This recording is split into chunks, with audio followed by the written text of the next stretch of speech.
내년 6월 열리는 러시아 월드컵, 우리 국가대표팀 과연 잘할 수 있을까 걱정되는 분들 많죠. 히딩크 감독을 모셔오자 이런 목소리가 나옵니다. 이 신문선 축구연구소 소장께서도 그런 주장인데요. 신문선 소장 안녕하세요. 네, 안녕하세요. 신문선입니다. 히딩크 카드가 유효할까요? 유효하죠. 어떤 의미에서요? 우선 대표팀이 불안하고요. 네. 슈틸리케 감독이 경질이 됐고, 그러니까 최종 예선전 10경기 중에 8경기를 하고 경질이 됐죠. 예. 그리고 이제 신태용 감독 체제로 2경기를 치렀는데, 예. 사실은 뭐 자력에 의해서 진출했다기보다는 이란의 도움으로 이제 본선에 간 거 아닙니까? 예. 근데 경기력 측면에서 각종 데이터나 지수를 분석해 보면 아시아 지역 최종 예선에서도 이렇게 고전을 하고, 네. 남의 도움으로 본선 티켓을 땄는데 본선에 가서 과연 잘할 것인가에 대한 부담이 더 커지고 있다 이렇게 보시면 정확할 거예요. 예. 네, 그렇다면 한국 대표팀에 변화를 주는 것이 좋겠다. 예. 그러니까 이 변화 시점에서 시간도 없고 그리고 외국 감독을 함부로 쓸 수도 없고 예. 그런 상황에서 히딩크 감독이 한국 축구에 좀 더 자기는 기회가 되면 기여를 하겠다는 의사를 이제 표명하면서 예. 이제 히딩크 카드가 급 부상하는 네. 그런 상황이 된 겁니다. 네. 아니, 우리 대표팀이 좀 불안불안하다는 건 국민 모두가 느끼는데 히딩크 네. 감독만 딱 온다고 대표팀이 갑자기 바뀔 수 있습니까? 거기는 저는 절대적으로 동의하죠. 자, 히딩크 감독이 맡는다고 그래서 국민들도 지금 말씀하셨던 부분에 대부분 같은 생각을 갖고 계실 거예요. 네네. 근데 대표팀 경기를 보니까 뭔가 경기의 집중도가 떨어지고 그리고 팀워크도 잘 이렇게 연계가 되는 것 같지 않고 예. 그리고 벤치에서 선수 교체나 또 선수 기용에 대한 부분에 대해서도 신뢰도 좀 떨어지고 예. 그리고 또 축구 대표팀 경기는 하나의 상품 아닙니까? 예. 이 제품을 만드는 축구협회가 또 부정 부패로 지금 결국은 많은 또 그 국민들로부터 신뢰를 잃고 있고 그렇죠. 그러다 보니까 경기력이라는 것은 결국은 모든 것의 총합의 합이 이제 경기력인데 예.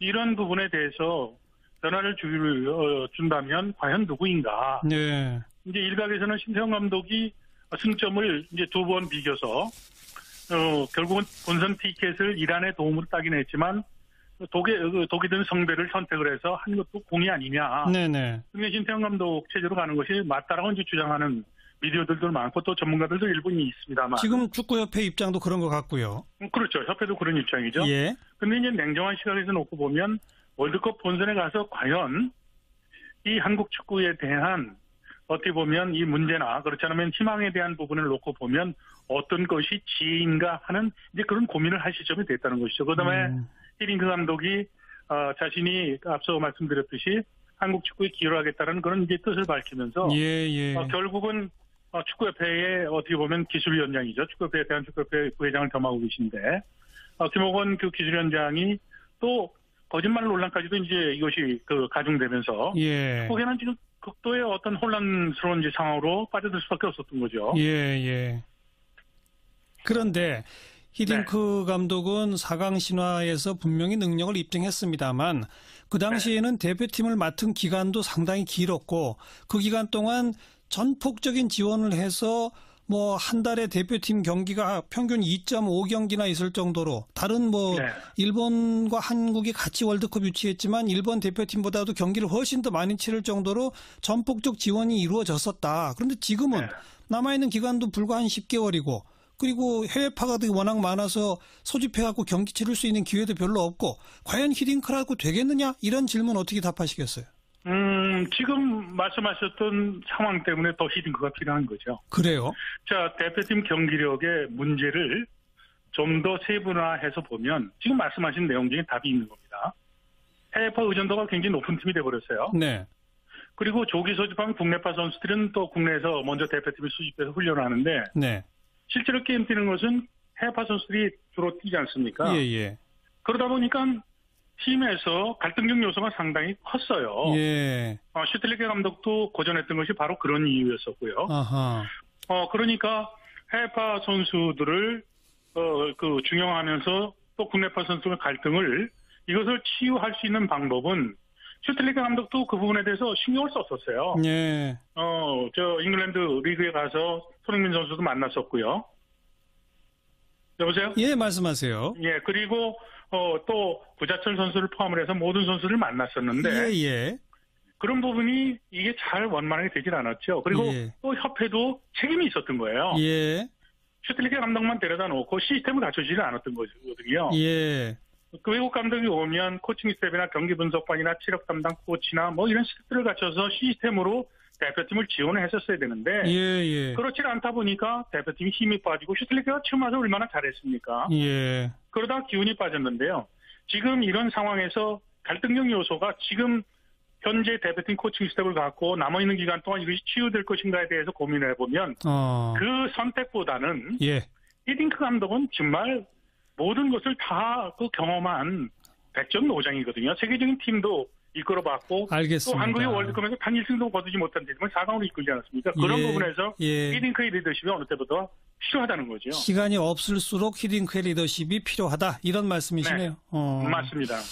같이 고민해볼 숙제 던져주셨습니다. 고맙습니다. GH입니다. 네, 감사합니다. 안녕하십니까, 앤디입니다. 그 BBK 사건 새로운 단서 나왔다면서요. 예, 막 그렇습니다.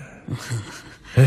사실 나도 BBK 얘긴 많이 알지. 그러시겠지. 그 우리 둘이 경선할 때부터 얘기 많이 들었고. 나도 와, 진짜 오래된 얘기다. 참 오랫동안 꽁꽁 잘도 묶어놨었네. 이미 대법까지 갔던 거를, 응? 이제 와서 뭘 또 이렇게 꺼내가지고 말이야. 사람이 치사하게 말이야. 그 새로운 혐의가 나오고 그러면은 뭐 다시 재수사 하는 거지 무슨. 그만 좀 괴롭히십시오. 정말 실망입니다. 원래?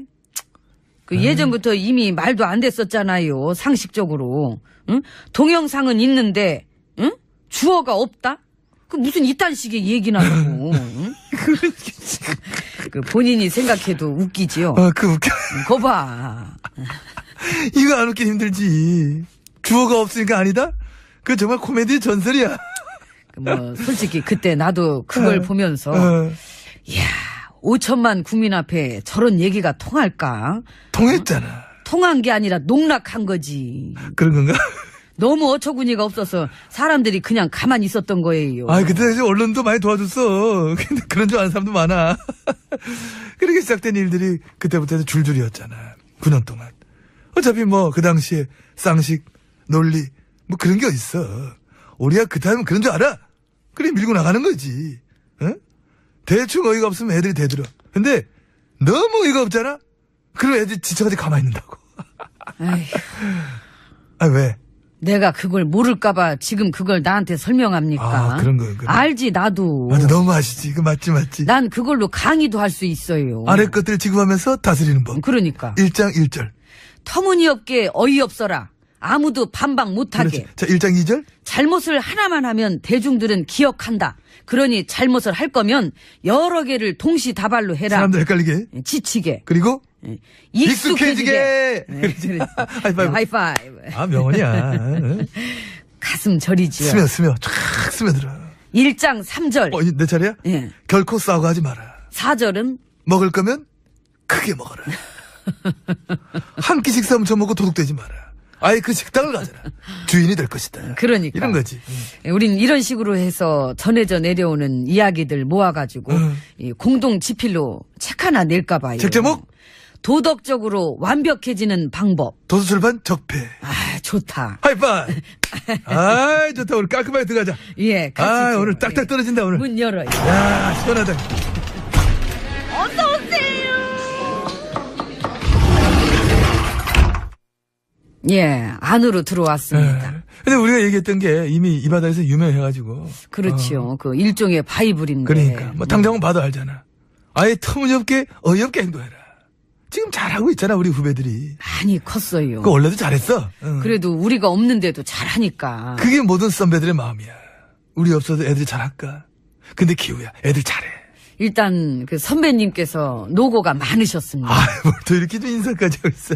여러 가지가 참 많이 그렇지만 지금 화제가 되고 있는 이 블랙리스트도 선배님이셨고 당연히 알고는 있었는데 대를 이었어. 블랙리스트의 꽃을 활짝 피워주셨습니다. 앞서서 실천하셨던 노고 덕분입니다. 그래 따지면 저도 참 겸손해집니다. 블랙리스트가 이게 또 사실 우리 때 발명품 아니지 않습니까? 이미 저 70년대 때 고개가 숙여집니다. 대신 인사 좀 받아주시기 바랍니다. 아이고. 다시 숙이겠습니다. 예. 이게 좀 예. 바로. 그 시절에 비하면 사실 뭐 부족함을 느낍니다. 그래도 MB님 시절의 블랙리스트는 그 뭐랄까 어떤 차별화되는 그런 부분들이 있지 않습니까? 그 무슨 합성 사진 같은 것도 만들었다면서요. 진짜 이 조잡스러움의 극치가 아닌가. 과찬이십니다. 한 나라의 국가기관 정보 요원들이 이 세금 받아먹고 일한다는 게 이 고작 댓글이나 달고 앉았고 이 합성 사진 만들어서 유포나 시키고 그런 활동을 뭐라고 불렀다고요? 특수공작. 저런. 아이고. 솔직히 어디 그것뿐이겠습니까? 극우 사이트 애들이랑 누가 맛이 갔나? 욕하기 운동, 조작질 활동 경쟁적으로 막 가지가지 했지요. 가지가지 했습니다. 세훈 씨 그분은 성격이 어때요? 우리 원원장 조잡스러워? 어떤 깨알 같은 면도 있지. 근데 집요하면서 꼼꼼해. 스타일이 그런 게 있어. 그러니까 이게 불법적인 일을 하면서 이제 조잡스럽고 집요하고 꼼꼼하면 이건 뭐 심지어 부지런해. 최고지 그 정도면은. 불법을 갖다가 집요하고 꼼꼼하고 부지런하게.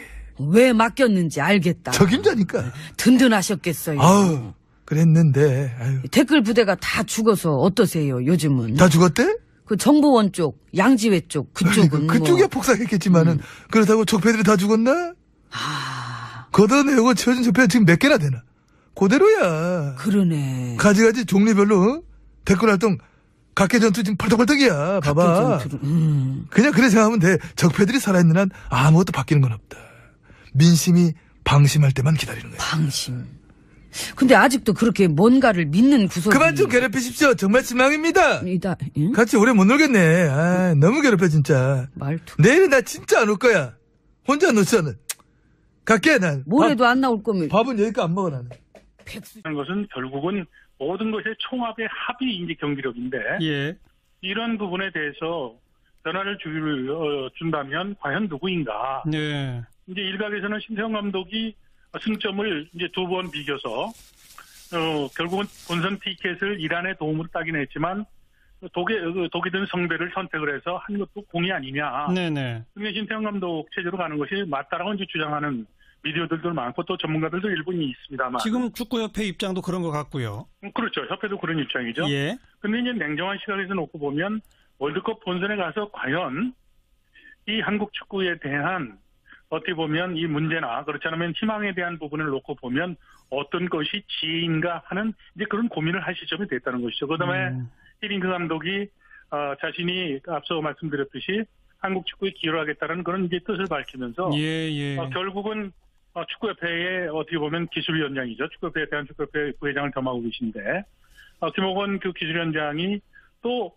거짓말 논란까지도 이제 이것이 가중되면서 거기는 지금 극도의 어떤 혼란스러운 이제 상황으로 빠져들 수밖에 없었던 거죠.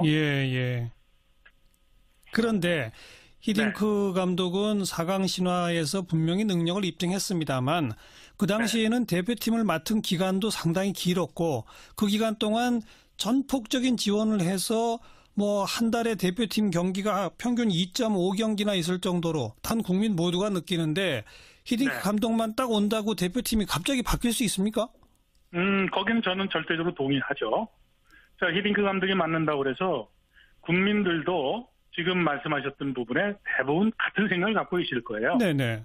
근데 대표팀 경기를 보니까 뭔가 경기의 집중도가 떨어지고 그리고 팀워크도 잘 이렇게 연계가 되는 것 같지 않고 그리고 벤치에서 선수 교체나 또 선수 기용에 대한 부분에 대해서도 신뢰도 좀 떨어지고 그리고 또 축구 대표팀 경기는 하나의 상품 아닙니까? 이 제품을 만드는 축구협회가 또 부정 부패로 지금 결국은 많은 또 그 국민들로부터 신뢰를 잃고 있고 그렇죠. 그러다 보니까 경기를 내년 6월 열리는 러시아 월드컵 우리 국가대표팀 과연 잘할 수 있을까 걱정되는 분들 많죠. 히딩크 감독을 모셔오자 이런 목소리가 나옵니다. 이 신문선 축구연구소 소장께서도 그런 주장인데요. 신문선 소장 안녕하세요. 네, 안녕하세요. 신문선입니다. 히딩크 카드가 유효할까요? 유효하죠. 어떤 의미에서요? 우선 대표팀이 불안하고요. 네. 슈틸리케 감독이 경질이 됐고, 그러니까 최종 예선전 10경기 중에 8경기를 하고 경질이 됐죠. 예. 그리고 이제 신태용 감독 체제로 2경기를 치렀는데, 예. 사실은 뭐 자력에 의해서 진출했다기보다는 이란의 도움으로 이제 본선에 간 거 아닙니까? 예. 근데 경기력 측면에서 각종 데이터나 지수를 분석해 보면 아시아 지역 최종 예선에서도 이렇게 고전을 하고 예. 남의 도움으로 본선 티켓을 땄는데 본선에 가서 과연 잘할 것인가에 대한 부담이 더 커지고 있다 이렇게 보시면 정확할 거예요. 예. 네, 그렇다면 한국 대표팀에 변화를 주는 것이 좋겠다. 예. 그러니까 이 변화 시점에서 시간도 없고 그리고 외국 감독을 함부로 쓸 수도 없고 예. 그런 상황에서 히딩크 감독이 한국 축구에 좀 더 자기는 기회가 되면 기여를 하겠다는 의사를 이제 표명하면서 예. 이제 히딩크 카드가 급 부상하는 네. 그런 상황이 된 겁니다. 네. 아니, 우리 대표팀이 좀 불안불안하다는